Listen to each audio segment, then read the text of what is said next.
What's up, everybody? It's Soren Baker here on Unique Access Entertainment. As always, please hit that subscribe button. It's right down there and it's free. That enables us to keep coming to y'all as often as possible with as many interviews as possible. So please hit that subscribe button, like our content, share, talk about it, be about it, each one, teach one. And we appreciate your support getting us this far. While you're down there, if you haven't already, you can please join Unique Access Entertainment. I want to give a special shout out to three of our more recent people who have joined us here: Adrian Smith, the Money Loke channel, and RX. Thank you very much to them for supporting us here at Unique Access Entertainment. There's 3 different tiers, different ways you could help support us every month here on Unique Access Entertainment so I can keep doing what I do and helping slide a little extra money to my friends as well that help bring Unique Access Entertainment to you each and every day, each and every week, and it's greatly appreciated.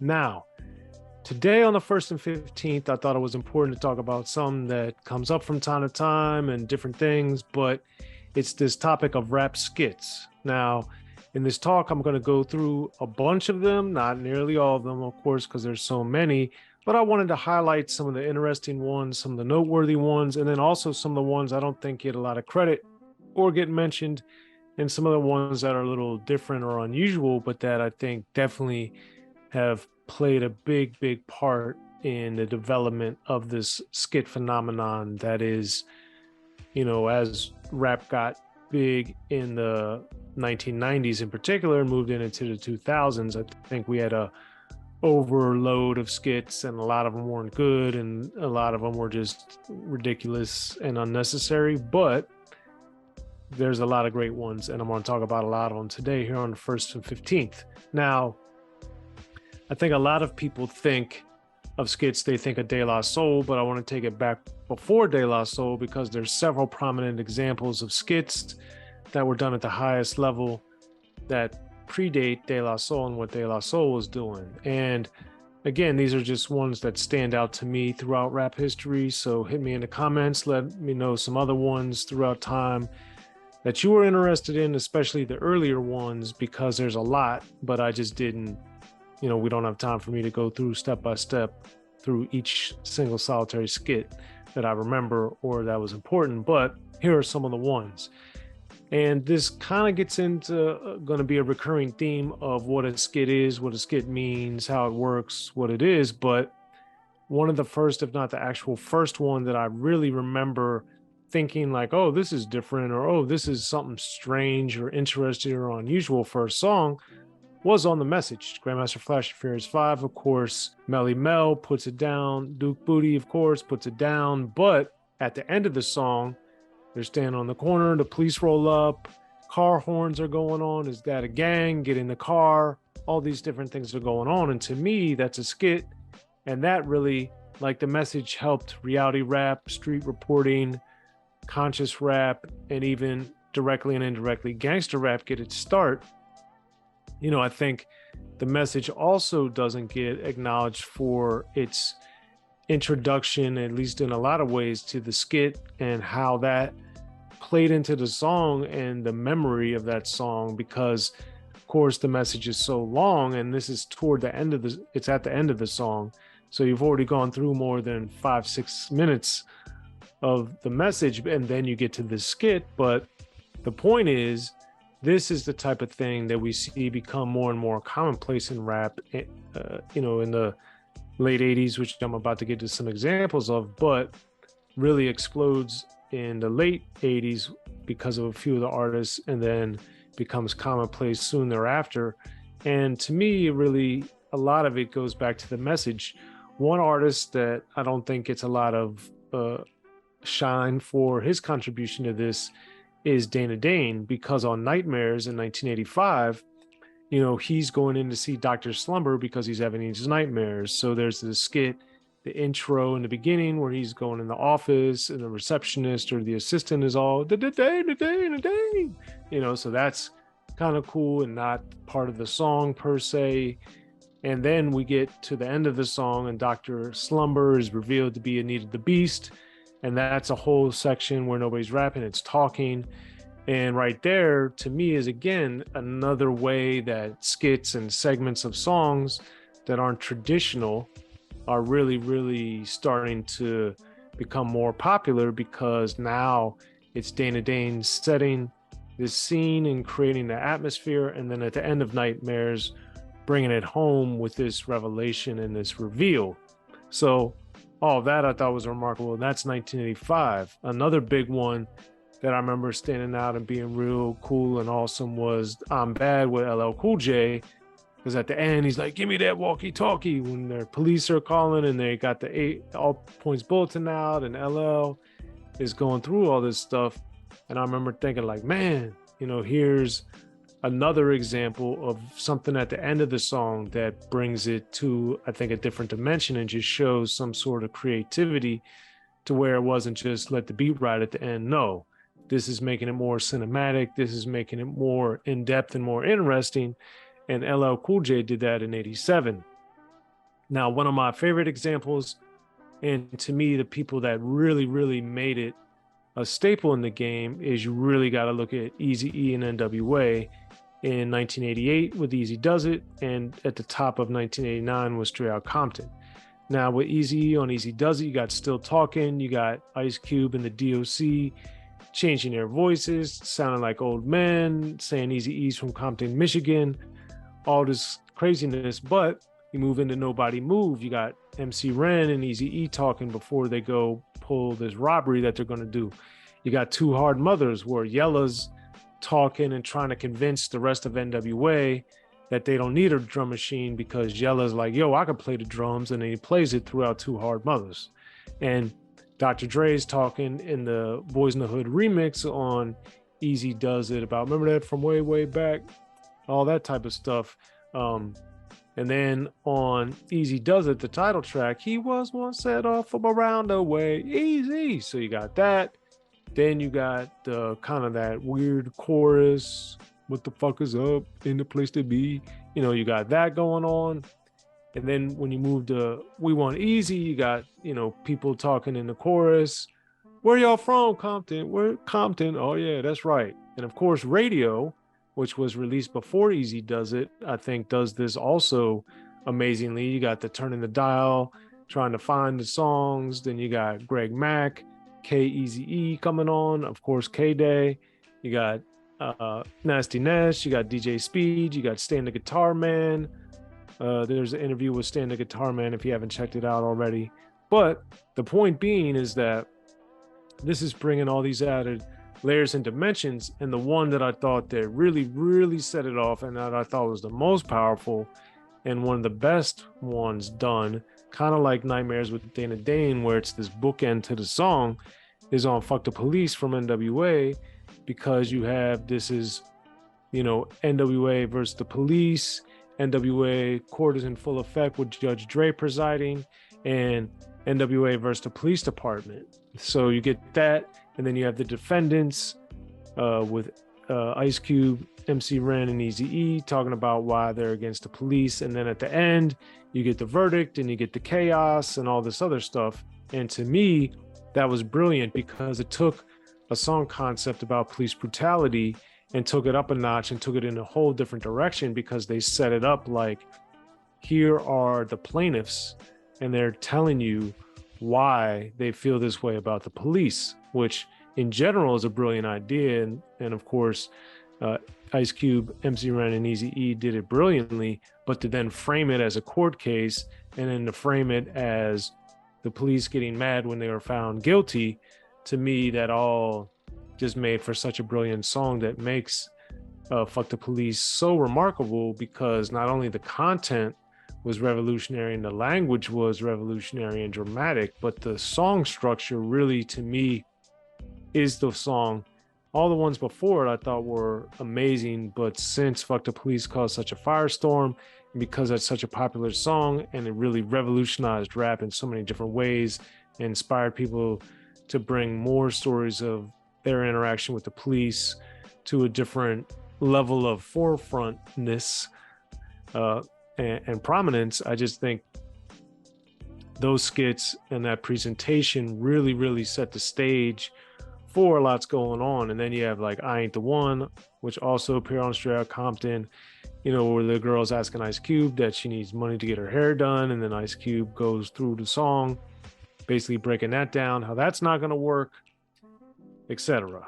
And that to me also is another example, like a Nightmares, where it kind of bookends the song and then it goes through the song and helps tell the story of what I Ain't the One represents. Now, of course, in 1989, we also get 3 Feet and High and Rising, where most people say Skit started and all this stuff, which I obviously don't agree with, based on all the songs that I just referenced. But you have a difference is De La Soul had an ID or an intro where it was a different song. So they separated it and made it its own intro. And they're setting up the game show, that 3 Feet High and Rising game show that runs throughout the album. And then people kind of latched on to it as like, oh, these are skits. This is helping with the album and all that. Even though to me, all these other examples I had already mentioned had been doing that for basically almost a decade at that point. But that doesn't diminish what De La Soul did, because they did a brilliant job. And obviously De La Soul and Prince Paul deserve a lot of credit for that. But I do think this type of thing was introduced years before that and done brilliantly by Grandmaster Flash and Furious 5, by Dana Dane, by LL Cool J, by Eazy-E and N.W.A, among others before that. And N.W.A seemed to really like doing this, because on the 100 Miles of Running, with Just Don't Bite It, man, you know, there's a rather graphic sexual stuff detailed there that you get in the little instruction manual that accompanies it, that I also was like very startled when I was hearing that. And then surprise part 2, you have the D.O.C calling into the police and setting the police up, and D.O.C alerting Dre as to this is going on. So N.W.A continued what was to them a winning song creation formula, something they carried on to Brothers for Life. But this showed that skits weren't going anywhere, because we have N.W.A going multi-platinum, you have De La Soul doing extremely well, Dana Dane doing extremely well, LL Cool J, etc. So that just showed that skits were going to be alive and well and weren't going anywhere. And one of the first albums that I remember, like De La Soul, that had these going throughout was Kwame's And a New Beginning, Day in the Life of Polka Dog Adventure, because he had the man, it's, you know, a phone call kicks off the LP talking about this party. And then throughout the majority of the album, it's following this party and the girls, a day in the life. He gets a call from Tasha, and there's rumors about Kwame that she needs to tell him about when they get to practice. And then there's the hey with the heart symbol, Kwame gets a call from a girl. So these skits were starting to become part of the narrative of the albums. And through that, they were also becoming integral to the storytelling that we get from a lot of these artists, Kwame chief among them. And in my opinion, Day in the Life of Polka Dog Adventure is, you know, a great album, and it came out in 1990. But the people that are most associated with the skits, I would argue, by the average rap fan or people that discuss this type of thing, is De La Soul. And with De La Soul is Dead, they came back and really doubled down on the skits. And this time it was their read-along storybook, with the initial parts of the storybook being read and delivered by Prince Paul.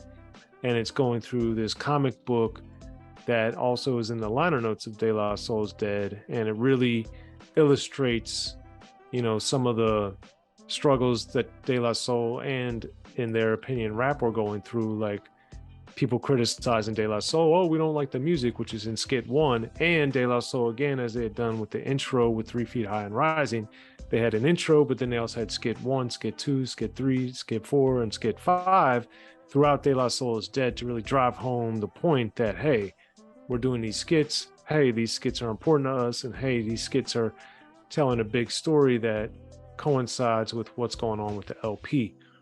So the skits were alive and well and had been doing well. And somebody else that I think has done a brilliant job with the skits throughout his career is Masta Ace. And I really remember them kicking in a major way with the Slaughterhouse album. It's part of Masta Ace Incorporated that came out in 1993 with the Walk Through the Valley. You hear all the gunshots at the beginning, then you hear why. So it's kind of a play off of the shots and the not understanding why there's all these guns. And then at the end of Walk Through the Valley, you have the instructions. It's like this class, and it's like teaching people how to rap. But this type of instruction, is like, oh, you got to smoke blunts, you got to have a 40, you got to rap about all these things that are deemed negative and definitely not productive. But, that's part of what, to me, the social commentary of Slaughterhouse is so brilliant. And then with Who You're Jacking, there's a phone call that leads into Rolling With Them Dada. And so right there, you're getting, again, this story thing coming through Slaughterhouse with Masta Ace Incorporated that I think really helps drive home the point that Masta Ace is trying to make throughout the album of a lot of this damage that's being done because of rap music, in rap music, and how that affects the kids and the listening public in general. So, that's that. But also in 93, we get some other extremely memorable skits too, courtesy of the Wu-Tang Clan with Enter the Wu-Tang 36 Chambers. So, of course, with Bring the Ruckus, before the album even really starts, as the album starts, we get the Kung Fu movie snippets, which are a recurring theme throughout Enter the Wu-Tang. Then Bring the Ruckus, then Wu-Tang 7th Chamber. Raekwon wants his Killer tape back from Meth, and then there's that dialogue, and then Shameik got shot. There's that. And then, of course, speaking of Method Man, on the introduction to his song, there's the skit about all the ways he's going to torture people, which is extremely graphic and extremely hilarious and bizarre and savage all at once. So that was sticking out to me. And, that's 93. So now we've had years of these skits, and they're becoming more pervasive and more commonplace throughout rap albums.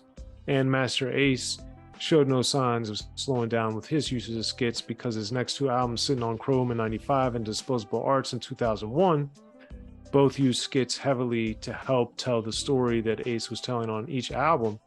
And, with Sitting on Chrome, like De La Soul, he had the intro, he had its own idea. It was a song talking about, moving out to South Central and all these different things. And then what's going on in People in My Hood, there's these phone calls about the cousin being in town. And then with People in My Hood, at the end, there's the call with the people in the traffic, and it's a long skit. These are like significant things that Ace used to augment and enhance his story that he was telling. And to me, when you get to Disposable Arts, I think one of the best albums of 2001, Masta Ace really, really does a brilliant job with the skits there, because he's got the release with his character getting out of prison. He's got the commercial for IDA, the Institute of Disposable Arts. And then you got the roommates, where his roommate Paul is rapping and, is infatuated with Ace because he's from Brooklyn, and all these different things that help drive this story and help propel this story of this disposable arts that Ace felt that rap had become and was increasingly becoming more so. So with all that to be said, there's so many different skits. They've been memorable to a lot of people over the years. And in my opinion, they've also been way overdone, because a lot of times, they're not as good as the ones that I highlighted, or not as memorable. And because of that, it can drag an album down. But in the instances I highlighted, I feel as though they really, really help push the story along and help add a lot of great character depth and understanding as to what's really going on with the songs and with the album in general, and what the album represents and supposed to mean to the artist. So of course they don't always work. Of course not everybody's going to like everything, but mainly the reason why I wanted to talk about it today on the 1st and 15th is that De La Soul didn't create the skits, even though they're the ones that popularized them or got them more known. They've been going on, De La Soul, 3 Feet High and Rises in 1989, but skits had been going on, at least the way I'm looking at skits, since at least 82. And there's a lot of other examples of these throughout rap history before De La Soul created their masterpiece with De La Soul's Dead. But those are just a few of the many, many, many dozens, hundreds of skits that are out there up to Disposable Arts in 2001, but I at least wanted to highlight a lot of them because the ones that I showed, I think, are super important, super interesting, and in their different ways really helped push the genre forward. So there you have it. As always, please hit me in the comments, and either myself or the good people at Unique Access Entertainment will get back to you. While you're there, please hit that subscribe button. It's free. Some people have also told us that they're not subscribed and they used to be, so please make sure you're still subscribed, because we don't want that to happen where you're really a subscriber and then for some reason the unsubscribe button was hit and you're not subscribing and getting an algorithm. And speaking of the algorithm, when you watch a video from Unique Access, please watch another one or two so we make sure we're in your feed and we're in your algorithm so we can keep coming to you guys and you get to watch our videos and you're aware of our videos. So please do all those things. And if you're also so inclined, please join Unique Access. I'm Soren Baker here on the 1st and 15th. I look forward to your feedback. Thank you for the support and look forward to seeing y'all next time.